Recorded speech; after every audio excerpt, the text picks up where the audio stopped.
Richard Dawkins is one of the most well-known critics of religion in the modern era. His statement that God is a human invention has been repeated so often that many people take it as a settled fact rather than a claim open to discussion. Yet when one begins to examine this statement carefully, it becomes clear that it is not only an oversimplification, but also one that ignores a range of arguments, evidence, and philosophical reasoning which point in the opposite direction. To say that God is merely the product of human imagination is to assume that the entire history of human experience, the origin of the universe, the foundations of morality, and the mystery of consciousness can all be reduced to a psychological or cultural construction. Such a reductionist claim may sound appealing in its simplicity, but the world itself resists being so easily explained. The first difficulty with Dawkins's position arises when we reflect on the origin of the universe. Science itself has established through cosmology and physics that the universe is not eternal in the past. The expansion of the universe, background radiation, and the singularity theorems all point to a definite beginning. If the universe began to exist, then it cannot be its own cause. Whatever begins to exist must have a cause. The cause of the universe must be beyond space, time, and matter, because all of these came into existence at the Big Bang. The idea that something immaterial, timeless, and immensely powerful lies at the foundation of reality is not a poetic dream, it is a straightforward inference. To dismiss this by saying God is a human invention is to avoid the very question that science itself forces upon us. Even if one tries to imagine a multiverse, the multiverse as a whole would also require a cause, because it too would either begin or depend on conditions that cannot explain themselves. The simplest and most consistent explanation is that an eternal mind rather than blind matter stands at the root of all things. Another problem for the theory that God is a human creation is the extraordinary fine-tuning of the universe. Physics shows that the constants of nature are balanced on a razor's edge. The strength of gravity, the cosmological constant, the ratio of forces. If any of these were altered by even the smallest fraction, life would not be possible. This is not a matter of wishful thinking. It is a matter of mathematical precision calculated by physicists themselves. To suggest that this remarkable balance came about by accident is possible in theory, but becomes less and less plausible the more closely we study it. The idea of intentional design fits the data more naturally. The skeptic may appeal to chance, but appealing to chance without evidence is not more rational than recognizing the possibility of a purposeful creator. If a person found a perfectly balanced system designed to support life, they would not say it was randomly assembled. They would immediately infer intelligent arrangement. To say the universe is an exception to this principle is arbitrary. Beyond cosmology and physics, there is the reality of moral truth.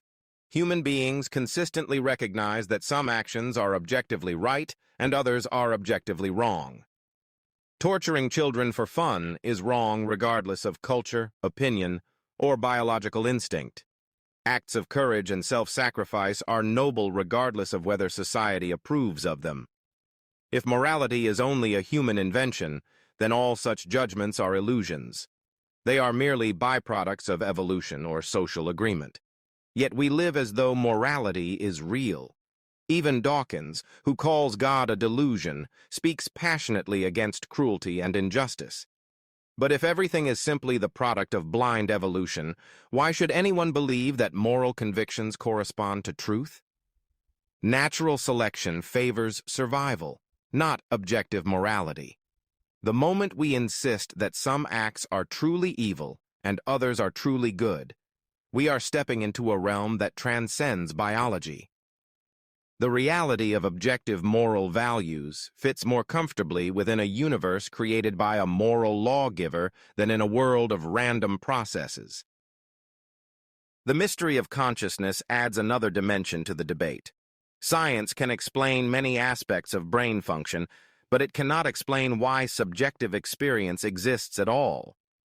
Neurons fire, Chemicals transmit signals, but why should any of this give rise to the inner reality of thought, awareness, and feeling? Why is there something it is like to be you, rather than nothing? This problem, often called the hard problem of consciousness, remains unsolved despite decades of research. To reduce consciousness to matter is to ignore the very phenomenon we are trying to explain. If consciousness were merely a byproduct of survival mechanisms, then our rational faculties would not be reliable indicators of truth. They would only help us survive, not necessarily understand reality. Yet we trust our minds to reason about the universe, to discover the laws of physics, to build mathematics, and to construct arguments.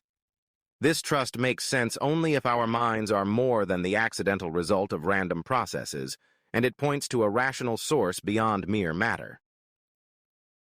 Dawkins also fails to account for the universality and persistence of religious experience. Across cultures and throughout history, human beings have reported encounters with the divine, visions, transformations, and an inner sense of connection with a higher reality. These experiences cannot all be dismissed as delusion. They are too consistent, too powerful, and too transformative. Studies of near-death experiences add further weight, showing cases in which individuals report verifiable information during times when their brains were not functioning in ways that should allow conscious experience. The fact that millions of people continue to report such encounters suggests that they correspond to something real. While psychology can explain some elements, the sheer scope and depth of these experiences indicate that the human awareness of God may not be an invention, but a response to reality itself. There is also the issue of epistemology, whether naturalism, the worldview Dawkins embraces, can justify its own trust in reason. If human minds are entirely the product of evolution working for survival, not truth, then why should we expect our beliefs to correspond to reality? Philosopher Alvin Plantinga has argued that this creates a self-defeating position. To believe both in naturalism and in unguided evolution undermines confidence in the reliability of human cognition. If our thoughts are only the accidental byproducts of chemistry, there is no guarantee they are true. Yet we use those very thoughts to conclude that naturalism is correct. The belief cancels itself out. Theism, on the other hand, provides a foundation for trust in human reason. If a rational God created us, then our minds are designed to seek and discover truth. When we weigh all of this together, the origin of the universe, the fine-tuning of the laws of nature, the objectivity of morality, the enigma of consciousness, the universality of religious experience, and the epistemological crisis of naturalism, the claim that God is simply a human invention begins to look shallow. It ignores the deepest questions of existence. It fails to provide satisfying answers to the mysteries that confront us. To be sure, belief in God cannot be proven with the same kind of laboratory demonstration that proves chemical reactions. But the same is true of many things we accept with confidence, such as the existence of other minds, the reality of the past, or the reliability of logical laws. These are not proven by experiments, but accepted because they are the best explanation of our experience. In the same way, belief in God remains the best explanation of the totality of human knowledge and experience. Even the argument that religion evolves with culture does not disprove God. Human concepts of God may develop, change, or even be distorted, but that does not mean the reality behind them is false. Throughout history, scientific models of the universe have changed as well, yet we do not conclude that the universe is a human invention. We conclude that our understanding of it improves with time. The same may be said of religion. It reflects humanity's attempt to grasp the divine, and while those attempts may be flawed, they point toward something real. Dawkins often frames the debate as a choice between science and religion, but this framing is misleading. Science tells us how things work, but not why anything exists in the first place. Science studies processes within the universe, but it cannot answer why the universe exists or why it is intelligible. It cannot explain why mathematical truths hold, why consciousness arises, or why moral obligations bind us. These are not gaps in knowledge that will eventually be filled by science. They are questions of a different order, pointing beyond the natural world. To claim that God is a human invention because science has explained many things is like claiming that love is a human invention because biology can describe hormones. The description does not erase the depth of human longing also suggests something more. We desire truth, beauty, justice, and eternity. These are not merely evolutionary tricks. They are deep signs of our nature. Every desire corresponds to something real. Hunger to food, thirst to water, fatigue to rest. The desire for transcendence, for meaning, for God, fits this same pattern. It is unlikely that such a deep and universal desire would exist if it had no fulfillment. To call God a human invention is to assume that our deepest longings point to nothing.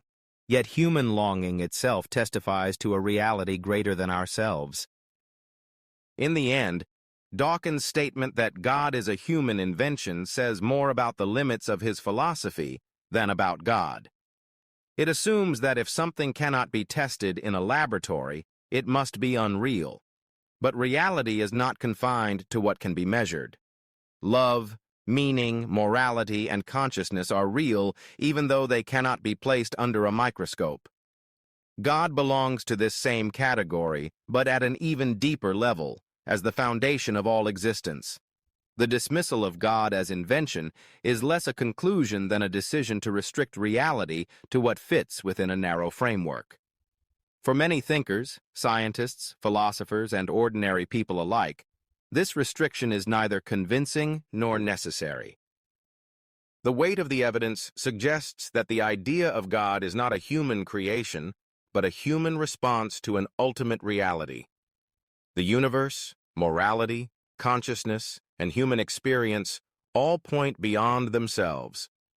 They suggest that reality is grounded in a mind rather than matter, in purpose rather than accident, in meaning rather than emptiness.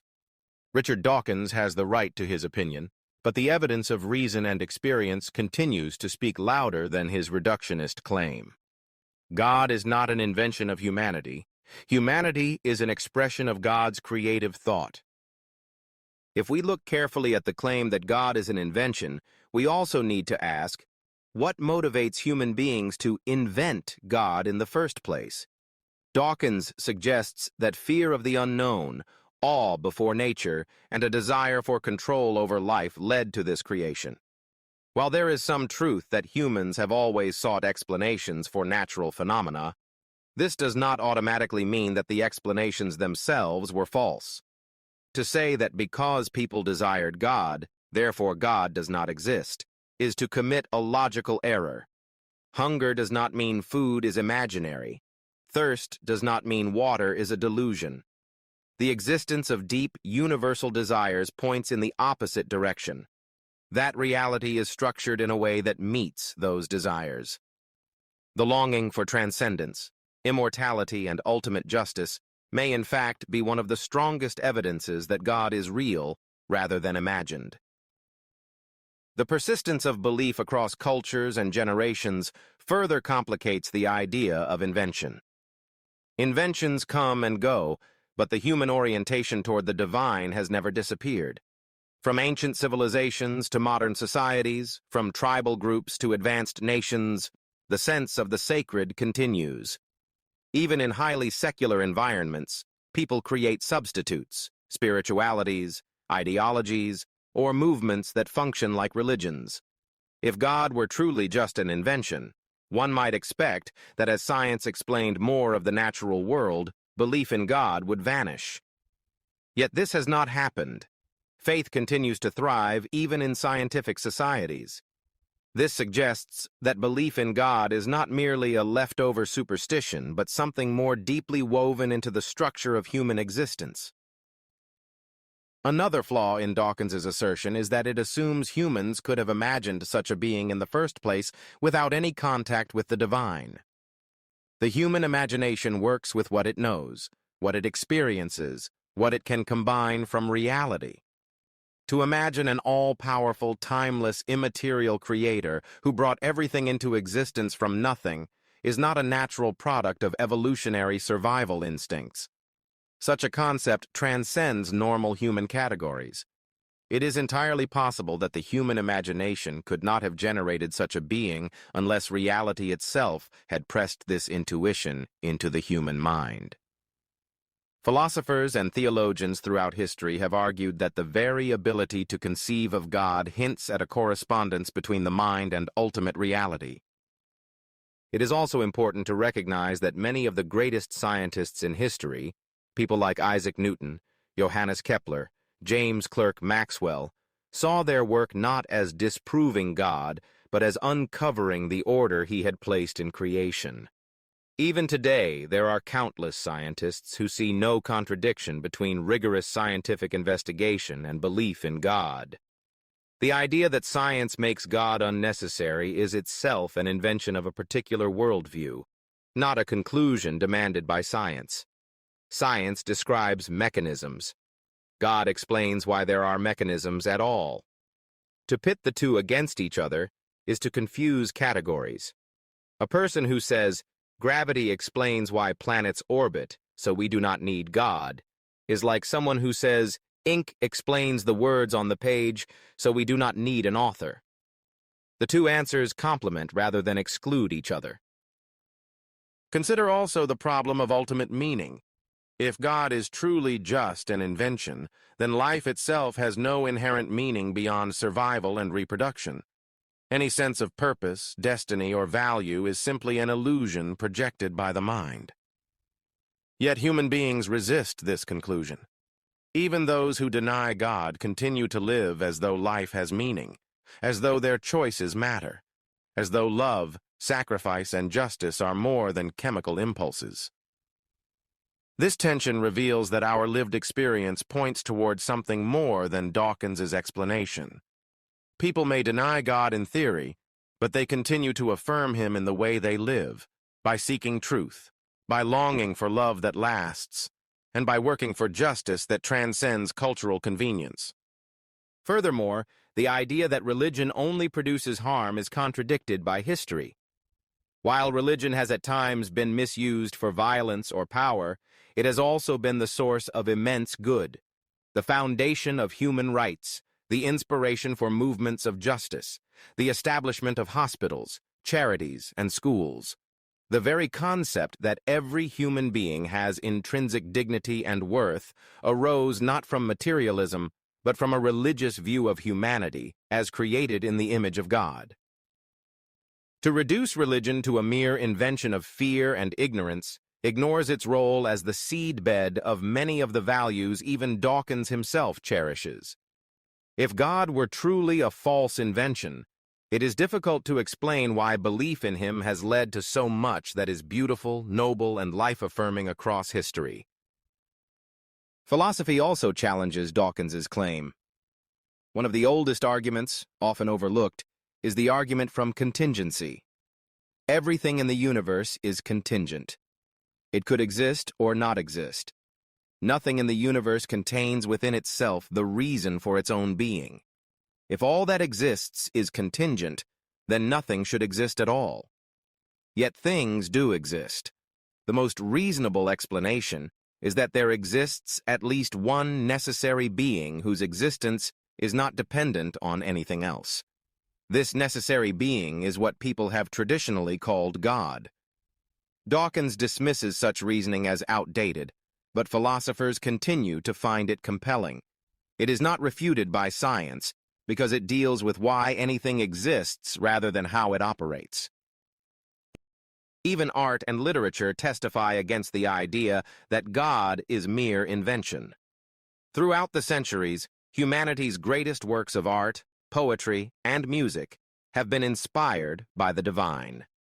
From Michelangelo's frescoes to Bach's compositions, from Dante's Divine Comedy to the mystical poetry of Rumi, the awareness of God has generated some of the most profound expressions of human creativity. If God were only an invention, one would expect such art to feel thin, hollow, or irrelevant as cultures moved forward. Instead, These works continue to speak with power across time and cultures, touching hearts and stirring souls in ways that surpass mere imagination. Psychology, too, offers evidence that undermines Dawkins's claim. Studies show that religious belief is often correlated with greater mental health, resilience, and hope, while atheists may argue that this is simply a placebo effect. The sheer consistency of the benefit suggests that religious orientation aligns with something real in the human psyche. Placebos can help temporarily, but they rarely sustain entire civilizations for millennia. The deep and lasting role of faith in human flourishing indicates that it may not be illusion, but insight, an attunement to a greater reality. Finally, one must confront the existential weight of the question. If God is a human invention, then death is the final end. All human striving, love, and sacrifice ultimately dissolve into nothingness. While one might accept this grim vision, it remains profoundly out of step with the human spirit. The refusal of humanity to surrender to despair, the constant reaching for eternity, the conviction that love and truth endure, all of these suggest that the human heart is aligned with reality rather than opposed to it. If God were only an invention, then the deepest parts of the human soul would be deceived at the very core. Yet the opposite seems to be true. When people align their lives with the idea of God, they flourish in meaning, purpose, and hope.